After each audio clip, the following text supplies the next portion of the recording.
Երևանի ավականու արգելի անդամներ Ծեծկրտուկ ոչ, բայց դահլիճում փոխադարձ վիրավորանքների պակաս չկա։ Մայր Հայաստան խմբակցության անդամ Զարուհի Փոստանջյանը, որը տևական ժամանակ չէր մասնակցում ավականու նիստերին, եկել է փաստերով։ Ավինյանին կապում է կոռուպցիոն սկանդալի հետ, հիշեցնում Արաբկիրում ապօրինի շինարարության մասին։ Ուրեմն Տիգրան Ավինյանը մասշտաբային ստախոս է։ Այս մասշտաբային ստախոսը եկել է քարոզարշավի ժամանակ տվյալ տարածք եւ քաղաքացիներին խոսք է տվել, որ այդտեղ նախագծվող ցանկացած փաստաթուղթ իրենց հետ քննարկելու է։ Չի կատարել այդ հրապարակումը արկա է համացանցում բոլոր տեղերում զետեղված է։ Ստախոսը չի ներկայացել վայր, որտեղ նախաձեռնել է ապօրինի շինարարություն շինթույլտվություն է տրամադրել։ Ըստ շրջանառվող լուրերի շինթույլտվությունը Տիգրան Ավինյանի կողմից տրվում է հատուկ գումարի միջոցով։ Ավինյանը Փոստանջյանի ելույթի ժամանակ նիստերի դահլիճում չէր։ Ընդդիմադիր անդամին պատասխանում են քաղաքային իշխանության մյուս ներկայացուցիչները։ Ամեն ինչ կարգ ու կանոնով է եղել, շինթույլտվությունն էլ օրինական է։ 10 րոպեից հետո Ավինյանը վերադառնում է նիստերի դահլիճ ու պատասխանում Փոստանջյանի մեղադրանքներին։ Տիկին Փոստանջյան, սա բուլվար չի, դուք ձեր բակում չեք, ձեր հայրիկի տան կողքի շինարարությունը հասկանում եմ, որ անձնական խնդիր է եւ ձեր հայրիկի անձնական խնդիր է եւ Տիկին Փոստանջյան, սա ասում եմ բուլվար չի, մի ստիպեք ինձ ձեզ հեռացնել ես դահլիճից։ Մի ստիպեք ինձ Տիկին Փոստանջյան, մի բան, ոչ, ասեցի, այս առացակը լսելու կարիքը չունեմ ընդամենը։ Ոչ, դեռևս ոչ։ Իրավիճակը ավելի է սրվում, Փոստանջյանը չի ընկրկում, Ավինյանին էլ չի հաջողվում զսպել ընդդիմադիր անդամին։ Դուք ստանում եք նկատողություն, սա մեկ,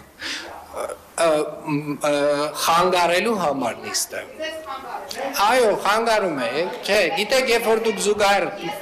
դուք զուգահեռ անընդհատ խոսում եք, Երբ որ դուք անընդհատ զուգահեռ խոսում եք, Հարգելի Տիկին Փոստանջյան, ես կարծում եմ գոնե որպես կին դուք պետք է հարգեք ձեր կին գործընկերներին, ես վստահ եմ, որ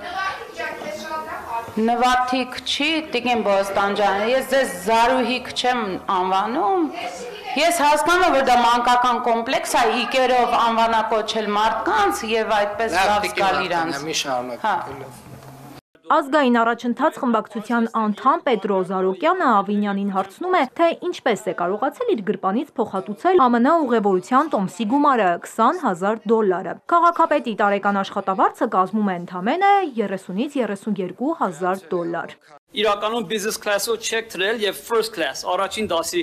տոմսով եք թրել, որը հնարավոր է $20,000 արժանա, որտեղ այնտեղ խավիար ու, չգիտեմ, մաղճակալա, չգիտեմ, pedicure, pedicure են անում դուք ավելի լավ կիմանաք։ Այդ տոմսով եք թրել եւ աղմուկը զսպելու համար $20,000 ձեր գրպանից տվել եք։ Անկեղծ ասած ինձ առհասարակ երբևէ manicure եւ pedicure չեն արել, ոչ ինքնաթիռում, ոչ էլ առհասարակ։ Աղբահանության վարձը Երևանում թանկացել է ու եթե տրանսպորտի դեպքում քաղաքային իշխանությունը վկայակոչում էր բարեփոխումները, այդպես հիմնավորում գնի բարձրացումը աղբահանության դեպքում որևէ բարեփոխման մասին խոսք չկա։ Ավականու ընդդիմադիր անդամները սակայն փորձում են հասկանալ, ինչ աշխատանք է կատարվել, որ երևանցիները ստիպված են 4 անգամ ավել վճարել։ Տարիներ շարունակ հաշվարկվել է ըստ բնակարանում գրանցված անձանց թվի, հիմա վճարը հաշվարկում են ըստ բնակարանի մակերեսի։ Որպես աղբահանության ոլորտում ձեռքբերում նշեցիք, որ մեքենաներ են ձեռքբերվել, իդեպ մեքենաների մի մասն է ձեռք եք բերեք կամազներ, որոնք հենց ձեր ուժը այստեղ քննադատում էր Հայկ Մարությանին, այսինքն ստացվում է քննադատում եք մի բան, բայց հետո նույնիսկ գնում եք, դուք չուզող չեք այս քաղաքի համար, հարց է չէ առաջանում։ Եվ ամենակարևորը մենք չենք կարող մոռանալ, որ Երևանը այս ընթացքում կրկին աղբի ճգնաժամ ունեցավ։ Ավականու սեղանին մայրաքաղաքի 2024 թվականի բյուջեն է։ Կատարողականն են քննարկում, ասենք կանենքը ըստ Ավինյանի ի կատար է ածվել։ Հպարտությամբ ներկայացնում է բյուջեի ռեկորդային ցուցանիշը, ինքն իրենից գոհ է։ Լենա Կարապետյան, Էպիկենտրոն,